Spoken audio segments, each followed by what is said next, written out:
Time for a parody of Simon and Garfunkel's Sound of Silence. This time I'm calling it the sounds of denial. That's what happens when you call up a company and you go, you've sold me a defective product, and they go, well, actually, that's not our problem. And you're like, yes, it is. You sold it to me.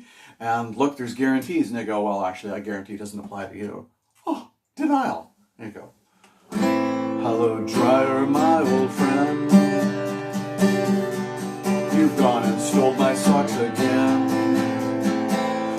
Talk about awful timing. Much worse than your static cling. There needs to be a warning on the dryer lid. I do not give. Instead of the sounds of denial, I phone the manufacturer to complain. I've lost too many socks down that drain. Well, I'm sure they thought that I was insane. I tried to explain. They laughed at my pain. All I got from them was denial. Hello, dryer, my old friend.